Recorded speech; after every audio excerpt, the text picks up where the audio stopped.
Listen, as a neurodivergent, all my life I had to fight. I actually wrote a book about it, you feel what I'm saying? The definition of perseverance. Check it out, it's on Amazon. It's the story of me, of my life as a little boy. You know what I'm saying? High vibrational little boy coming from Philadelphia.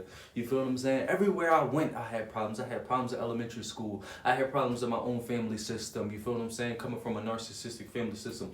I had problems in the neighborhood, walking through the neighborhood. Somebody had a problem with me. People try to jump me. I've been jumped before. It ain't nothing. You feel what I'm saying? Just I've been fighting my whole life. You feel me?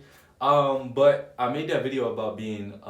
It's crazy. I made a video about being a chosen one in the workplace a couple years back, and it went like it's still going viral. Like people still showing love to it. Shout out to everybody. And I just made the video the other day about being a neurodivergent in the workplace. And now that video is going up. You feel what I'm saying? So I feel like people can resonate with this a lot.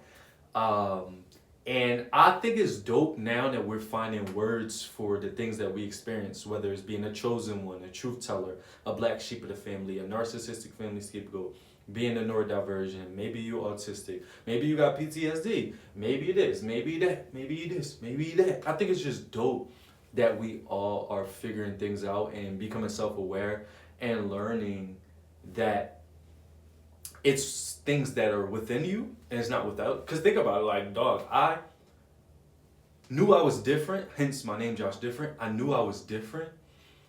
Mind you, I'm gonna get some shirts that say, I'm different, you different, we different. Y'all should cop up. I'm creating my own brand. But I knew I was different for a long time, but I'm gonna be honest right now. I'm gonna be honest. I'm gonna be so vulnerable. I'm gonna be so vulnerable. No, I would be honest. I think that's why I became a better speaker, because I used to be like, not as verbal. I used to be very quiet and I didn't say nothing for the most part. And then I worked on my speech. I worked on speaking the way I do now. And I ended up speaking in front of hundreds of people in high school. Like I started doing poetry and stuff like that. So I kept challenging myself because I was like nonverbal. Like I wasn't as, how I am now. Now I'm talking up a story, you feel what I'm saying? And I forget where I was going with this. But but no, in the midst of learning all these different things about ourselves, we start to realize that it's what's within us and we have to embrace it. This is what I was about to say. Now I remember.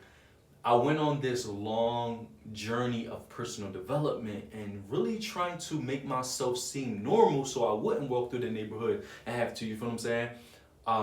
And no, I didn't become muscular. This is kind of like genetic, you feel what I'm saying? Like it's not genetic. I go to the gym, but like all my uncles and my biological dad are very muscular men. You feel what I'm saying? So all I gotta do is keep up with my body, whatever the case may be. But I try to curate myself into this normal person, the way I speak, my intellect.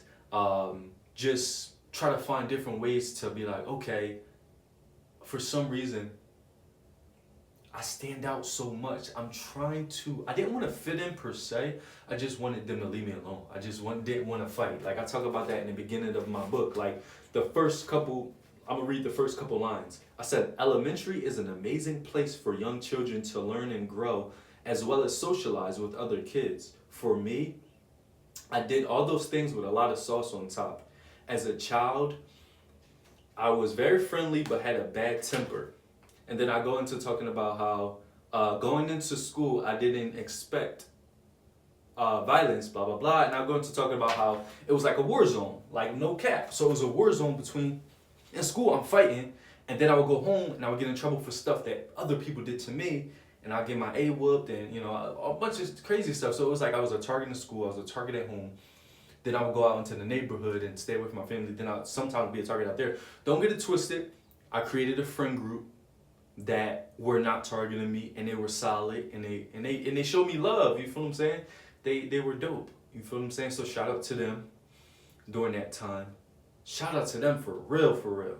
Because I had other friend groups that same thing happened. I would be scapegoated, a lot of weird stuff. But that friend group specifically, they were a bunch of solid dudes. You feel what I'm saying? I'm gonna put this picture up on the screen, but they were absolutely amazing, a part of my journey. You know what I'm saying? Now that I think about it right now.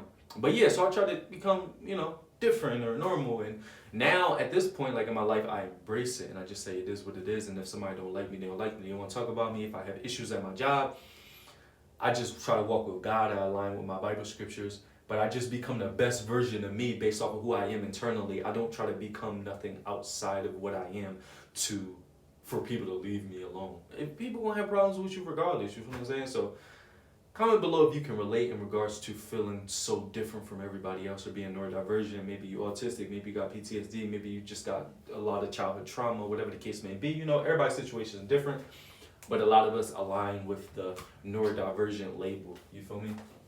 I even got a chain that says neurodivergent, but that's neither here nor there. It's your boy Josh different.